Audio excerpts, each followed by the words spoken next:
नमस्कार, महासंग्राम 2024 के साथ हाजिर हूं मैं अनुपम। प्रदेश की हर छोटी बड़ी खबरों को लेकर मिशन 2024 को लेकर बीजेपी बड़ी तैयारी कर रही है। बीजेपी की कोशिश है कि हर क्षेत्र में अपनी तैयारी को पुख्ता किया जाए और अब इसके लिए हथियार सोशल मीडिया को बनाया जा रहा है, जिसके लिए शंखनाद अभियान के तहत ज्यादा से ज्यादा युवाओं को जोड़ने का प्लान तैयार किया गया है। आपको रिपोर्ट दिखाते हैं कैसे चुनावी संग्राम में बीजेपी विपक्ष से एक कदम आगे आगे निकलकर रणनीति तैयार कर रही है।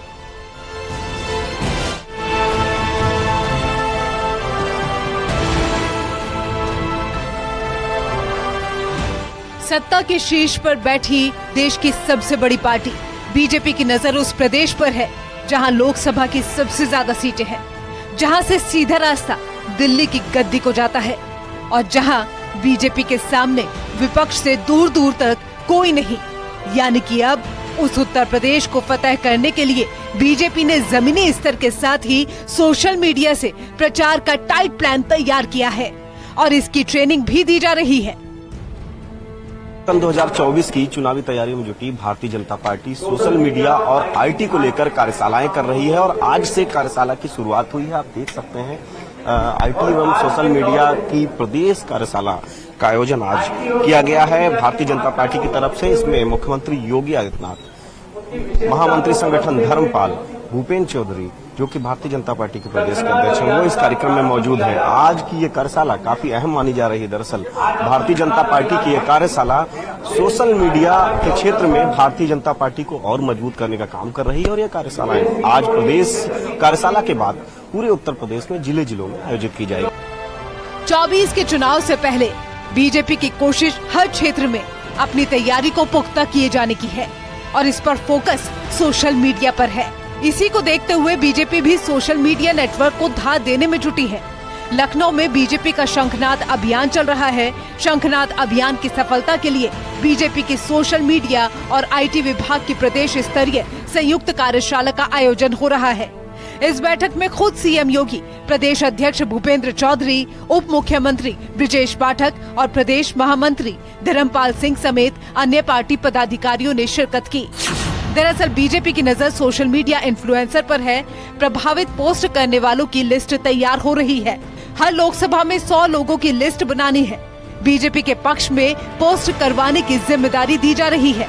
पक्ष में कितने और विपक्ष में कितने पोस्ट हो रहे हैं, इसकी भी रूपरेखा तैयार की जा रही है, क्योंकि आगामी लोकसभा को लेकर सभी राजनीतिक दलों ने कमर कस ली है। सत्तारूढ़ पार्टी बीजेपी को टक्कर देने के लिए सपा, बसपा और कांग्रेस जैसे दल अपने पक्ष में सियासी समीकरण बनाने में जुटे हुए हैं। ऐसे में बीजेपी भी अपनी चुनावी तैयारियों को लेकर युद्ध स्तर पर जुटी हुई है।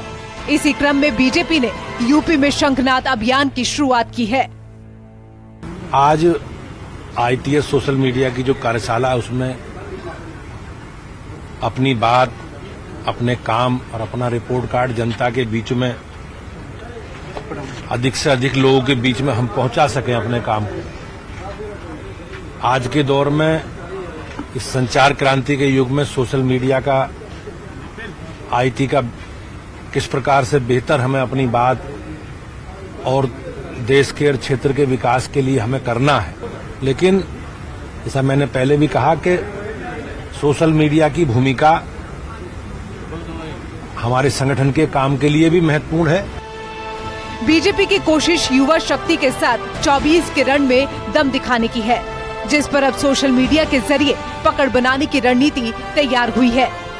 बीजेपी सोशल मीडिया पर अपनी पहुंच और बढ़ाएगी, जिसके जरिए युवाओं को 2024 के लोकसभा चुनाव में पार्टी से जोड़ा जा सके। बीजेपी चाहती है 2024 के लोकसभा चुनाव में पार्टी को मजबूती मिले। इसको लेकर सोशल मीडिया तक पहुंच बढ़ानी होगी। इसी टारगेट को साधने के लिए लखनऊ में कई दिग्गजों का जमावड़ा लगा है, जिन्होंने सोशल मीडिया का मंत्र देते हुए 24 के चुनावी मैदान में एक और कदम आगे रख दिया है। Bureau report, news 18।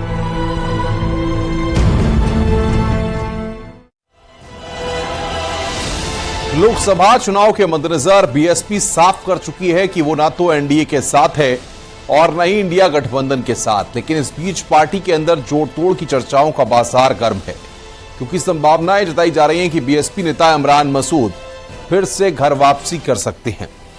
आखिर इस दावों में कितना दम है, आपको इस रिपोर्ट के जरिए आइए दिखाते हैं।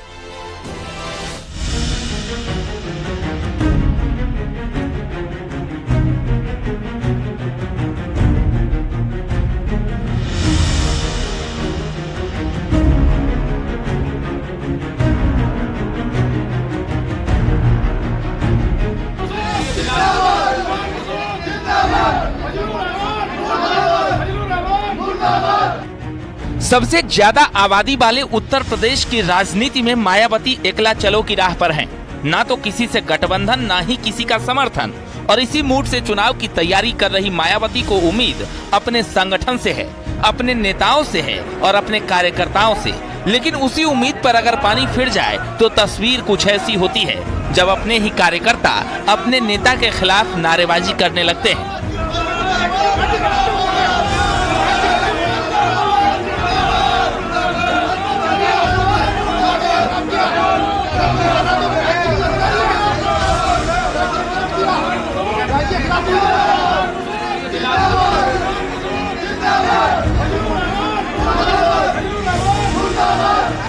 बीएसपी नेता इमरान मसूद को लेकर अटकलें हैं कि 24 से पहले वो बीएसपी से अलग फिर से घर वापसी कर सकते हैं।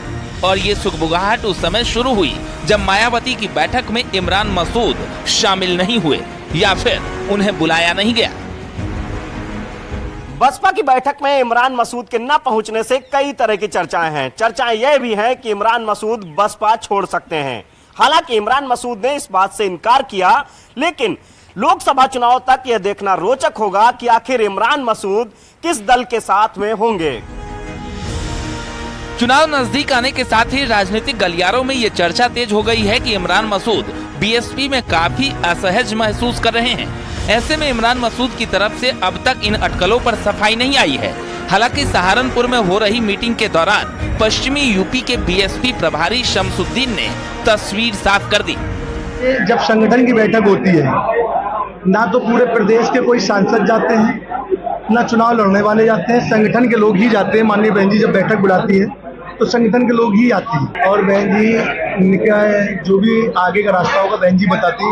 हम लोग वर्कर के रूप में हैं, हम लोग कार्यकर्ता के रूप में काम करते हैं। पिछले साल जब इमरान मसूद ने सपा छोड़कर बसपा में एंट्री की थी तो मायावती ने खुद उन्हें पार्टी की सदस्यता दिलाई थी और सोशल मीडिया पर साथ में फोटो जारी करके पश्चिमी यूपी का मुस्लिम चेहरा बताया था। मुस्लिम वोटों को साधने के लिए इमरान को पश्चिमी यूपी के 4 मंडलों के साथ ही उत्तराखंड का संयोजक नियुक्त किया गया था। इसके बाद इमरान मसूद पूरे जोशो खरोश के साथ मुस्लिम नेताओं के साथ मेल मिलाप शुरू कर दिया था। साथ ही सहारनपुर लोकसभा सीट से 2024 में चुनाव लड़ने और बसपा के दलित मुस्लिम कॉम्बिनेशन पर काम शुरू कर दिया था। दरअसल 2012 विधानसभा चुनाव में बीजेपी प्रत्याशी से हारे, 2014 लोकसभा चुनाव में भी बीजेपी प्रत्याशी से हारे, 2017 में फिर नागौर की विधानसभा सीट हार गए, 2019 में कांग्रेस के टिकट पर सहारनपुर सीट हारे। ये पहली बार नहीं है कि मैं मीटिंग में नहीं गया। मुझे नहीं पता इसको इतना बड़ा इशू क्यों बनाया जा रहा है। मेरी जहाँ उपयोगिता होगी बहन जी मेरा इस्तेमाल करेंगी और ना ये कोई नाराजगी की वजह हो सकती है, क्योंकि पहले भी मीटिंग हुई, कैडर की मीटिंग होती है, पार्टी संगठन की मीटिंग होती है, अलग अलग मीटिंग में बहन जी अलग अलग समय पर अलग अलग लोगों को बुलाती हैं। तो इसको इतना इशू क्यों बनाया गया मुझे समझ में नहीं आया। चर्चा तो लोगों को करने की आदत है, चर्चा ही करते रहते हैं। यानी इमरान मसूद जहां भी जिस पार्टी से लड़े बैक टू बैक बीजेपी से मुकाबले में चुनाव हार गए, लेकिन एक बार फिर बीएसपी से दूरी होने के बाद उनके राजनीतिक करियर पर सवाल उठ रहे हैं कि क्या 24 से पहले एक बार फिर इमरान मसूद कांग्रेस या समाजवादी पार्टी के साथ जा सकते हैं। Bureau report, news 18।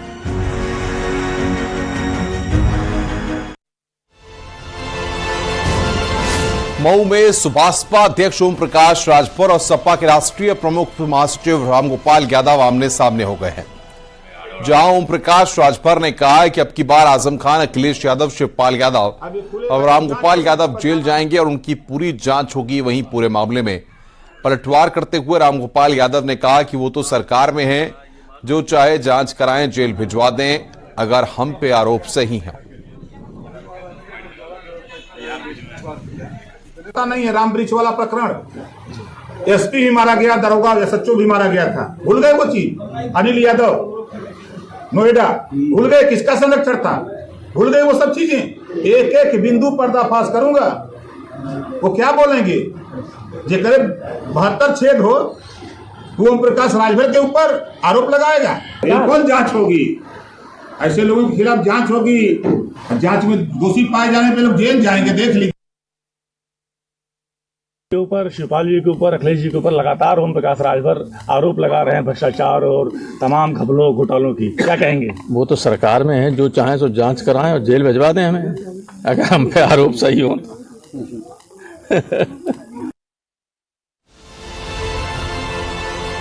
Suhel Dev Bharatiya Samaj party के अध्यक्ष ओम प्रकाश राजभर ने विपक्षी दलों के गठबंधन इंडिया की मुंबई में होने वाली बैठक को लेकर तीखा हमला बोला। साथ ही उन्होंने कहा कि इस बार 330 सीट जीतकर पीएम मोदी तीसरी बार प्रधानमंत्री बनेंगे। तो एनडीए में इस बार 300 सीट से ज्यादा जीतेगा, यह बात ओम प्रकाश राजभर ने कही है। तीसरी बार प्रधानमंत्री बनेंगे मोदी जी।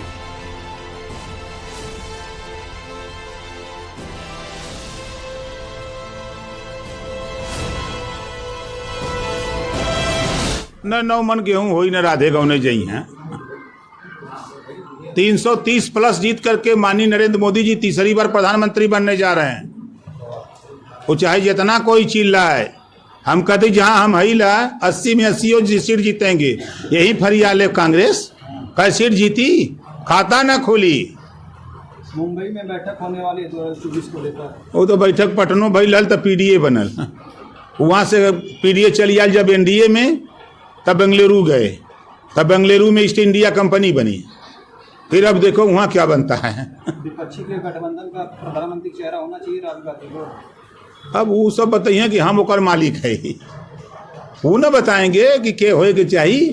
कोई बात सब नोची नोचा कैले है, हुकतवन हम, हुकतवन हम, हुकतवन हम।